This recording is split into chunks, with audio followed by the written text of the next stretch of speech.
Shalom Bapak Ibu yang kami kasihi, selamat bertemu kembali dalam ibadah online GBI Ebenezer tanggal 20 Desember 2020.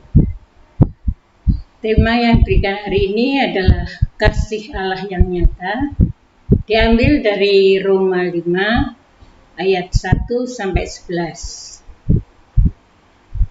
Tuhan adalah pribadi yang bukan hanya berkata tentang kasih, tetapi tidak mempraktikkan. Bukan pribadi yang berjanji, tetapi tidak menepati.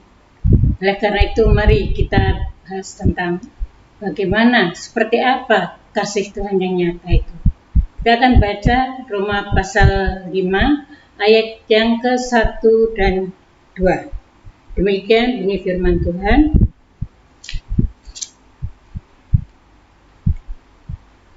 Sebab itu, kita yang dibenarkan karena iman, kita hidup dalam damai sejahtera dengan Allah oleh karena Tuhan kita Yesus Kristus. Oleh Dia kita juga beroleh jalan masuk oleh iman kepada kasih karunia ini.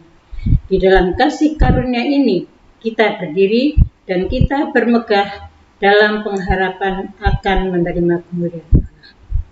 Yang pertama, yaitu kasih Allah untuk pembenaran. Kasih Allah untuk pembenaran ini dikatakan kita yang dibenarkan karena iman. Jadi kita menerima pembenaran ini karena iman, bukan karena perbuatan kita. Dan dikatakan lagi kita hidup dalam damai sejahtera. Berarti bahwa ada ketenangan hati dan pikiran kita. Kenapa? Karena di sini dikatakan ada persekutuan dengan Tuhan Yesus Kristus. Itu yang menyebabkan kita damai sejahtera.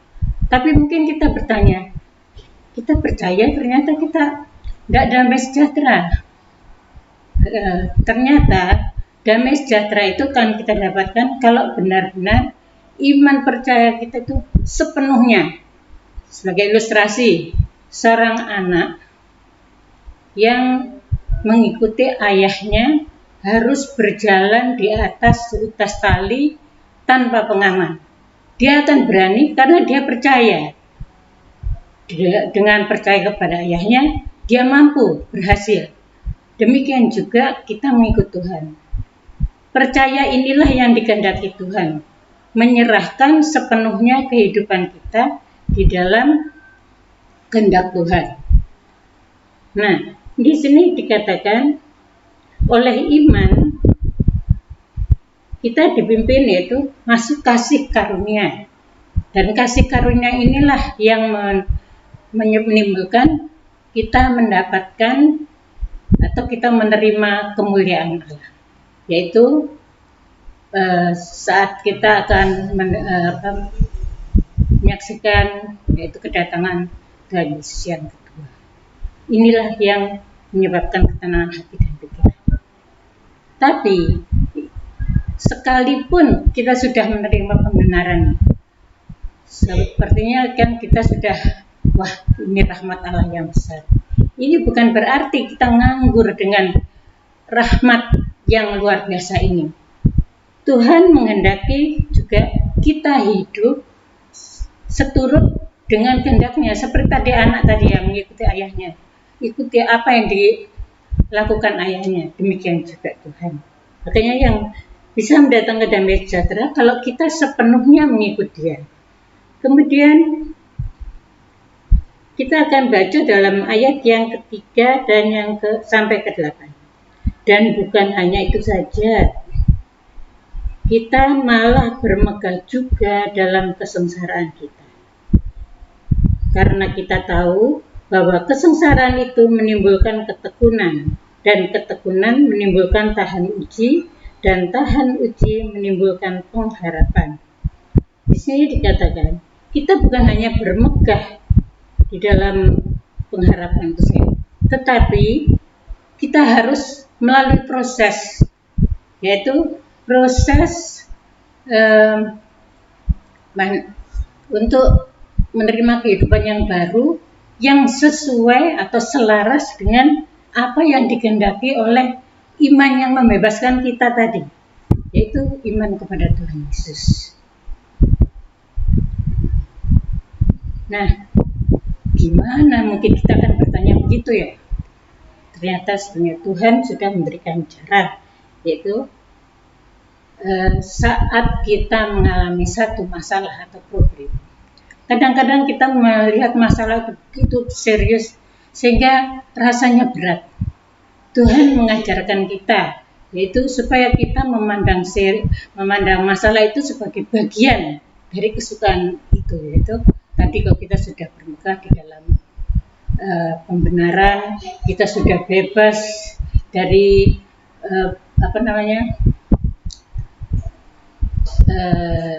dibelenggu oleh dosa tadi, sudah dibukakan oleh Tuhan. Kemudian kita harus melakukan kehidupan kita selaras dengan kehendaknya. Ini satu hal yang sulit. Ini yang dikatakan sengsara. Tetapi bagaimana kita memandang sengsara itu? Sengsara itu jangan kita pandang begitu serius sehingga kita boleh menjadi lemah atau bagaimana aku mengatasi. Tapi Tuhan hendaknya kita pandang kesengsaraan itu sebagai bagian dari kesukaan itu, sehingga kita mampu mengatasi. Karena apa? Karena kita ingat janji Tuhan. Janji Tuhan adalah penyertaan, janji Tuhan adalah kekuatan. Kita baca di dalam ayat yang kelima, dan pengharapan tidak mengecewakan, karena kasih Allah telah dicurahkan di dalam hati kita oleh Roh Kudus yang telah dikaruniakan kepada kita. Jadi saat kita sudah percaya pada Tuhan, Tuhan itu memberikan Roh Kudus di dalam hati kita. Dan Roh Kudus ini yang akan menolong, menghibur, memimpin kita ke jalan yang apa yang dikehendaki oleh Tuhan Yesus. Oleh karena itu, mari saudaraku, kita tidak sendiri, kita disertai Tuhan, yaitu oleh Roh Kudus-Nya. Dan Roh Kudus ini yang akan selalu menuntun jalan kita.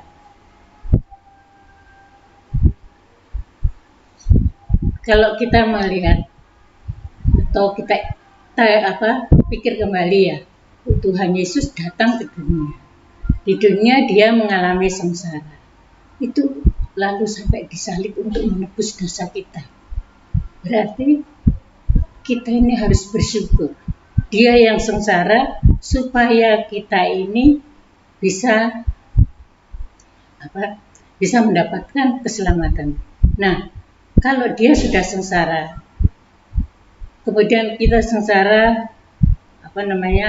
kita sudah ngomel atau gelisah, tidak adalah masalah. Tuhan Yesus sudah sengsara untuk kita supaya kita diangkat dari neraka masuk surga.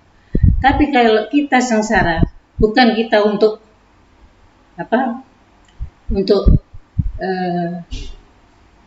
sekedar ya berjasa, untuk supaya surga ini penuh, bukan. Itu hanya sekedar ucapan syukur kita karena korban Tuhan Yesus untuk menyelamatkan kita. Jadi kita harus bersyukur dengan sengsara yang datang pada kita. Karena di balik sengsara itu tadi, di sini dikatakan bahwa kesengsaraan itu menimbulkan ketekunan, dan ketekunan menimbulkan tahan uji, dan tahan uji menimbulkan pengharapan. Ketekunan, kita sudah lihat Tuhan Yesus mau berkorban untuk kita. Kenapa kita kok tidak mau berkorban untuk dia? kita berkorban, tetapi itu bukan jasa, tapi itu merupakan tanda terima kasih kita, ucapan syukur kita karena kita sudah diselamatkan. Kemudian karena kita tahu begitu pengorbanan Tuhan Yesus, ini yang menyebabkan kita terus bertekun karena kita tahu Tuhan Yesus sudah berkorban untuk kita. Kemudian ini contohnya seperti Ayub sengsara, dan saat dia di dalam kesengsaraannya, justru di situ dia menemukan Tuhan Yesus. Dan kita baca di Ayub 42 ayat 5.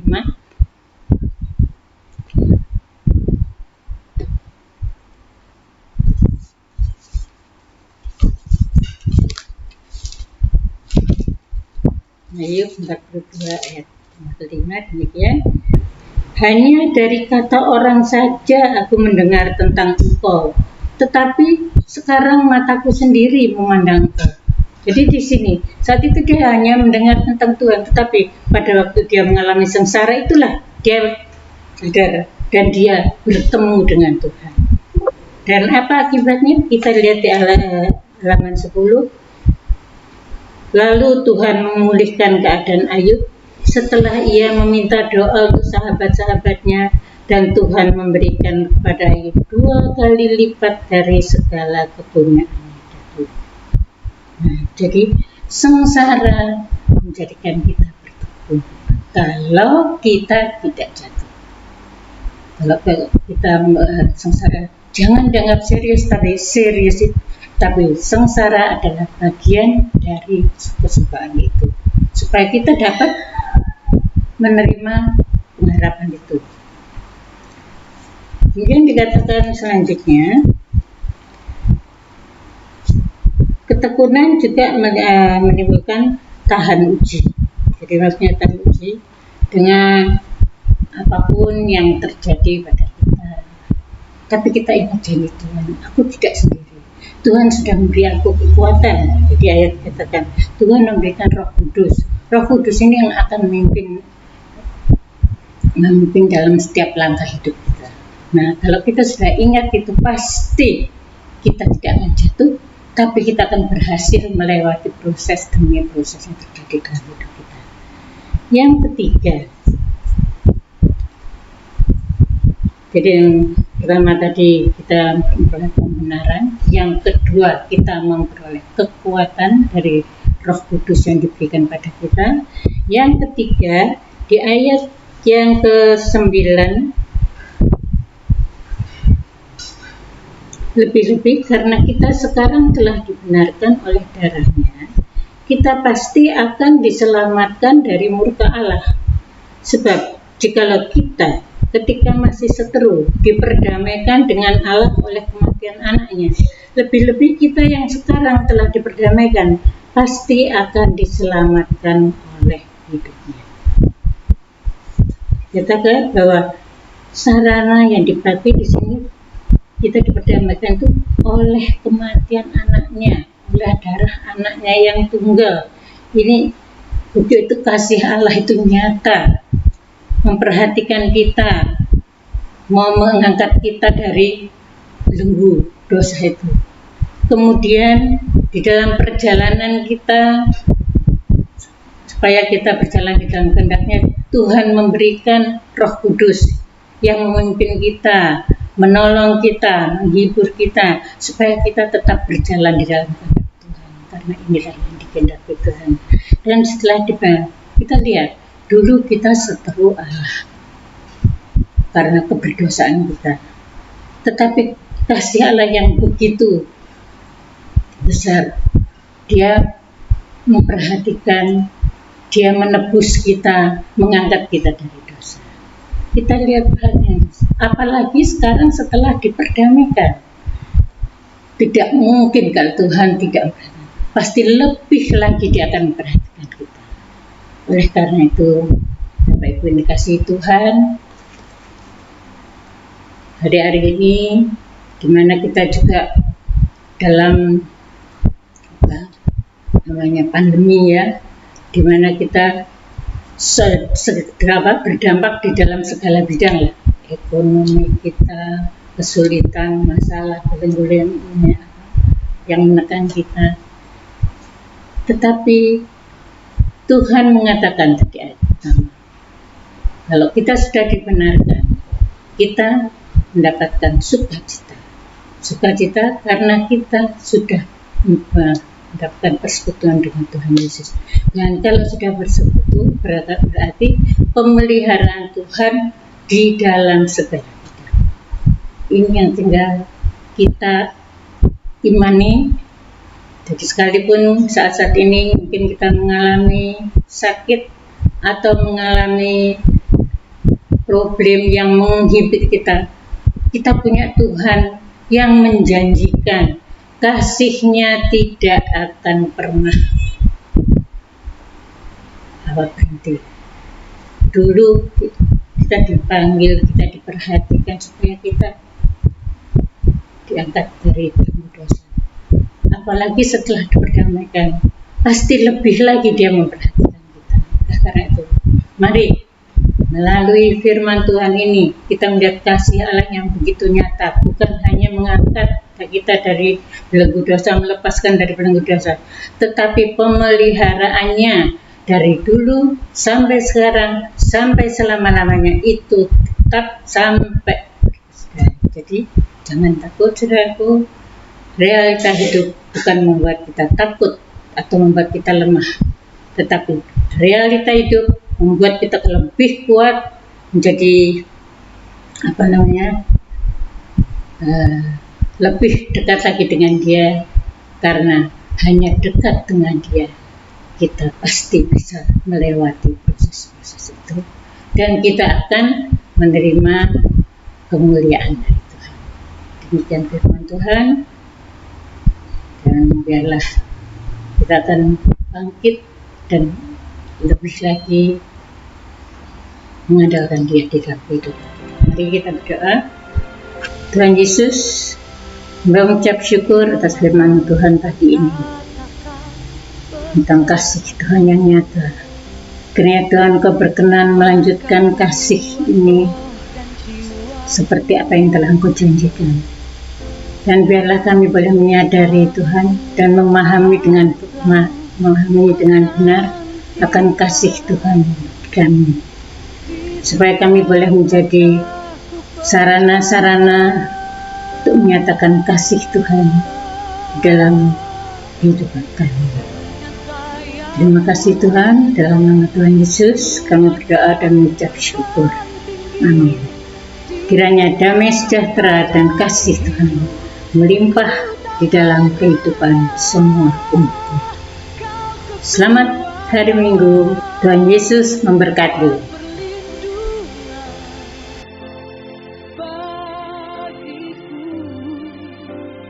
Pertolonganku di tempat maha tinggi, ku mengangkat tanganku, aku berserah, Kau ku nantikan, Kau yang ku sembah, Yesusku.